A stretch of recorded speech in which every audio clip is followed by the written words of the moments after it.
Hello guys, good evening, welcome back to my another ব্লগে। তোমাদের অনেক অনেক স্বাগত, অনেক ভালোবাসা জানি। আজকের ভিডিওটা তাহলে এখান থেকেই শুরু করি। আই হোপ তোমাদের ভালো লাগবে। আজকের ভিডিও বলা ভুল, যে সকালে যেটুকু দেখেছিলে তারপরে সন্ধ্যাবেলা থেকে এই ভিডিওটা শুরু করেছি। তো অনেকটা বড় হয়ে যাচ্ছিলো, তাই ভাবলাম পরের দিনে ভিডিওটা শেয়ার করব। তো অনেকটা বড় হলে তো ভিডিওটা আপলোড করা আমার পক্ষে অসম্ভব হয়ে দাঁড়ায়। তো তোমরা তো সব কিছুই জানো। তো চলো, আজকের হলো দীঘার দ্বিতীয় দিনের সন্ধ্যাবেলা। তো একটু বেরিয়েছি, একটু সমুদ্রের ধারে বসবো, আর তারপরে প্রথম উদ্দেশ্য হলো বাবুকে ঘোড়া চড়ানো। তো বাবুকে একটা ঘোড়া চড়াতেই হবে, ওর খুব ইচ্ছে, আমার যেরকম ইচ্ছে দীঘায় আসা, ওর তেমন ইচ্ছে, স্বপ্ন বলতে পারো ঘোড়ায় চড়া। তো সেই ইচ্ছেটা পূরণ করার দায়িত্ব মা বাবার। তো সেটার জন্যই তাড়াহুড়ো করে আসছি আর কি, একদম তাড়াহুড়ো করা। তোমরা তো দেখেছো একদম কটার সময় আমরা স্নান করে গিয়েছি, খেতে একটু বসতে, তারপরেই সময় হয়ে তারপরে রেডি হয়ে বেরিয়ে পড়েছি। এখানে এসে দেখতে পাচ্ছি সব ঘোড়াগুলোই তুলে দিচ্ছে, মনটা প্রচণ্ড খারাপ হয়ে যাচ্ছে। এদিকে কাল সকাল হলেই আবার বেরিয়ে পড়বো বাড়ির উদ্দেশ্যে। তো কি করব, মাথাটা না পুরো খারাপ হয়ে যাচ্ছে। তো ভাবলাম কেন যে একটু রেস্ট নিতে গেলাম, তাড়াতাড়ি করে বাড়ি এখানে চলে আসলেই ভালো হতো সমুদ্রের ধারে, তাহলে ছেলেটাকে ঘোড়া চড়াতে পারতাম। তারপর ওর পাপা দেখে বলল, সেই দেখো একটা দূরে একটা ঘোড়া দাঁড়িয়ে আছে। আর ভাগ্যবশত ওই ঘোড়াটাই হচ্ছে সবথেকে সুন্দর, যে কটা ঘোড়া আছে। তো আমি সবার মুখে শুনলাম যে ওই ঘোড়াটাই হচ্ছে সবথেকে সুন্দর, আর কোনো নিখুঁত, আর একদম ধপধপে সাদা। আর ঘোড়াটার দাম শুনেই তো আমি অবাক হয়ে যাচ্ছি। ঘোড়ার যে মালিক, তার সঙ্গে কথা বলছিলাম।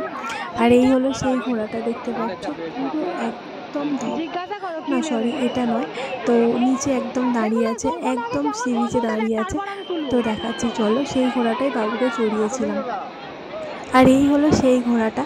তো দেখতে পাচ্ছ সবাই ফটো তুলছে, আর এই একটা মাত্র ঘোড়া আছে সি বিচে, তারপর বাদ বাকি সবগুলো তুলে দেওয়া হয়েছে। এই যে দুটো বাচ্চা উঠছে, তারপরে ও উঠবে বাবু, আর বাবুর পাপা উঠবে। ওখানে মাত্র দুজন উঠে যাবে,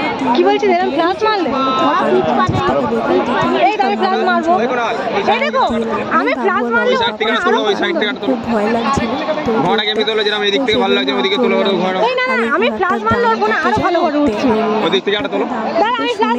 হয়ে গেছে। আর ওরা চলার জন্য ওরা শুধু বলছিল যে আমাদেরকে সবাই ভাবে যে এত টাকা কেন, 100 টাকা করে কেন চড়তে হয়। তো দামটাই তারপরে ঘোরার যে একটা সুন্দরভাবে ওদেরকে রাখা, তবেই তো ওদের দেখে তবেই তো তোমরা আসবে না। সুন্দর দেখতে থাকলে, সুন্দর পরিপাটি করে রাখলে তবেই তো তোমরা আমাদের ঘোড়াতে উঠতে আসবে, তাই না? এই কথা বললো আর কি। তো ভাবলাম হ্যাঁ ঠিকই তো। তো এদিকে বাবু আর বাবুর পাপা উঠে পড়েছে। এদিকে অন্ধকারে ছবি ভালো উঠছিল না, তো তবু আমার বন্ধুর একটা ভালো ফোন ছিল, তো তার ফোনেই ছবিটা তুলতে বললাম। আর আমি এদিকে ভিডিওটা অন করেছিলাম ফ্ল্যাশটা জেলে, যাতে ফোনের ফটোটা একটু ভালো হয়। তবুও যতটা সুন্দর করে তোলার। তো এখানে দেখতে পাচ্ছ বাবুকে অন্ধকার, একদম কুকার অন্ধকার বলতে পারো। তো আর সমুদ্রের ঢেউয়ের আওয়াজ। দাঁড়িয়ে ফটো তুলেছিলাম ওই ঘোড়ার পাশটায় দাঁড়িয়ে, আর ওরা ঘোড়ার উপরে ছিল। তো আমার না প্রচণ্ড ভয় লাগছিল, কি ঘোড়ার পাশে দাঁড়াবো, ভাবছিলাম যে যদি একটা লাথি মেরে দেয় আমি কোথায় গিয়ে পড়বো তার ঠিক নেই। তো ওই ভেবে তো যাই হোক, আমি সামান্য একটুখানি দাঁড়িয়েছি, একটা ফটো তুলেছি, জাস্ট চলে এসেছি, এই আর কি। তো এদিকে চলো ওরা যাক। তো ওনারা বলছিলেন যে ঘোড়াটা এনেছিলেন বিহার থেকে, চেয়েছিলেন 13 লাখ টাকা। উনি তাদেরকে অনেক রিকোয়েস্ট করার পরে তো ওনার 7 থেকে 8 লাখ টাকা দিয়ে এনেছিলেন। তো তাই বলছিলেন কত খরচ, অনেক খরচ হয় ঘোড়াটার পিছনে। তো বন্ধুরা, রাতের দৃশ্যটা কিন্তু এক অন্যরকম সুন্দর। আর এদিকে সমুদ্রে ঢেউ আসছে, দেখা যাচ্ছে না, আশা করছি তোমরা আওয়াজ পাবে। তো একদম গর্জনের সঙ্গে সঙ্গে ঢেউটা চলে আসছে।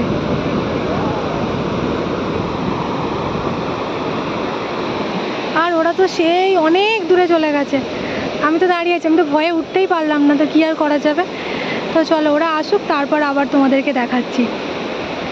আর ঘোড়াতে দুজন উঠতে হবে, 100 টাকা, 3 জনে ওঠা যাবে না। তো যাই হোক, আমি বলেছিলাম যে একবার উঠে ফটো তুলে চলে যাবো, তো 50 টাকা চাইলো। তো আমি ভাবলাম যে চলো, আর বেকার উঠে লাভ নেই, তো ওরাই চড়ুক। তো আমার বর বলেছিল যে না তুমি ওঠো, আমি বললাম যে না তুমি ওঠো।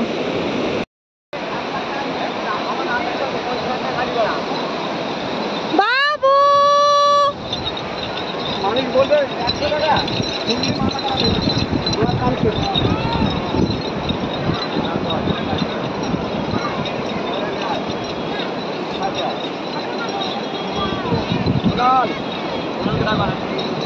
কুনাল কই? এ কুনাল,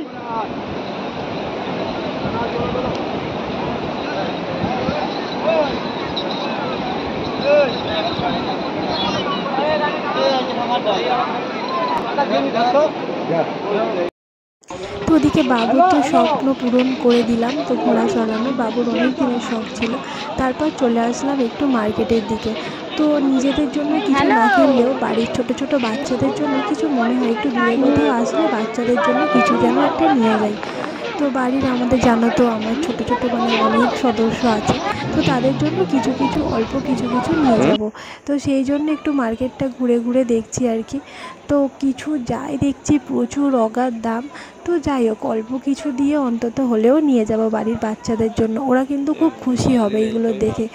তো সেই জন্য তো নেওয়া, তো এত সুন্দর সুন্দর জিনিস, আবার দেখছি যে এইসব মানে অনেক আগেকারও জিনিস আছে, সব কিছু পাইলেই আছে।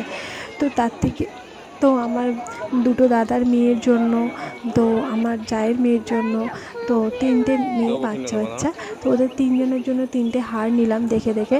তো সব কিছুই তোমাদের বাড়িতে গিয়ে দেখাবো, তো এখানে তো এইভাবে দেখানো সম্ভব নয়। তো তারপরে আরও কিছু, তো আমার জায়ের ছেলে আছে আর আমার ছেলে, তো এখানে যাই দেখতে পাচ্ছি নতুন নতুন মানে যেগুলোর খেলা নেই সে বাদে যেগুলো দেখতে পাচ্ছি মোটামুটি সব কিছুই চাই। দেখতে পাচ্ছি হরেক রকম জিনিস।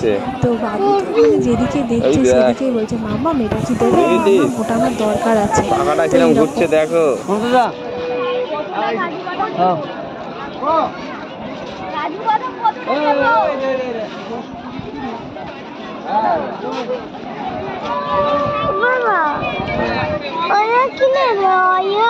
দাঁড়া চুপ করো, ওইসব দেখো না আর কি। তো ফাইনালি অনেক কিছু কেনাকাটা করেছি, কেনাকাটা করে তারপর চলে এসেছি রুমে। আর একটু খাওয়া দাওয়া করেছিলাম, তো পাপড়ি চাট খেয়েছিলাম, আর বাবু খেয়েছিল ফুচকা, আর আমরা খেয়েছিলাম এগ রোল। আর রাতে তো খাবার দাবার সকালে সমস্ত কিছু বেঁচে গিয়েছিল, সেই খাবারগুলোই রাতে খেয়ে দিয়ে বাসনগুলো মাজা ধোয়া করে সমস্ত কিছু ওদের আবার রিটার্ন দিয়ে দিতে হবে। সেইগুলো মানে আমরা আর কিছু হাত দিইনি, আমি তো কিছুই হাত দিইনি, সমস্ত ওই আমার বর আর ছেলেরা বন্ধুরা যারা ছিল তারাই করে দিয়েছে আর কি। তো যাই হোক এদিকে দেখো সবাই রাত্রিবেলা দেখো এই যে ট্যুরিস্ট বাস এসেছিলো তারা আবার বাড়ি ফিরে যাচ্ছে। তো আমি এখানে বেশ দাঁড়িয়ে দাঁড়িয়ে ব্যালকানিতে দাঁড়িয়ে দাঁড়িয়ে একটু ভিডিও করছিলাম। আর আমারও মনটা খুব খারাপ হচ্ছিলো, আবার মনটা ভালো হচ্ছিলো যে বাড়ি যাব, নিজের বাড়ি। আর তারপর মনটা কী ভেবে খারাপ হচ্ছিলো বলো তো, আবার কবে আসবো জানি না এখানে।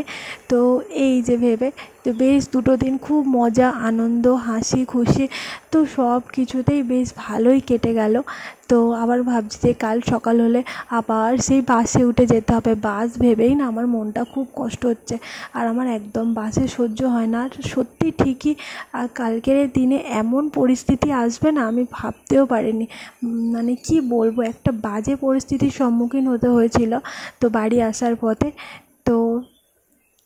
তো কি বলি তোমাদেরকে, তো আমরা যেতে যেতে যে বাসে উঠেছিলাম মানে কিছুটা আধ ঘন্টা যাওয়ার পরে তো বাসটা খারাপ হয়ে গিয়েছিল।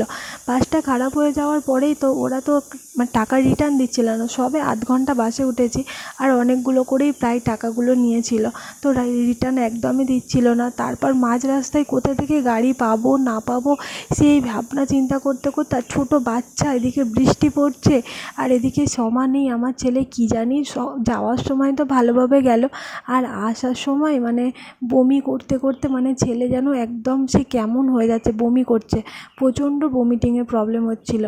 আর এটা হলো দেখো ধর্মতলার ভিডিও পরের দিনে। তো এই ধর্মতলা থেকে আসা পর্যন্ত মানে কত যে কি পেরিয়ে গেলাম, বাবুর তো 4-5 বার বমি, তারপর ওষুধ খেয়ে বাবুর কাজ হলো, তারপর তো আমার শুরু হলো।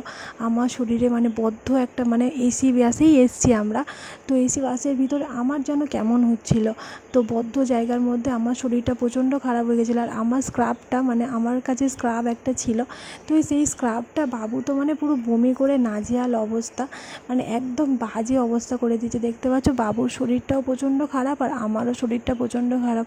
এখন শুধু মনে হচ্ছে কখন যেন মানে নিজের ঘরে গিয়ে পৌঁছতে পারবো, প্রচণ্ড দুজনের শরীর খারাপ হয়ে গিয়েছিল।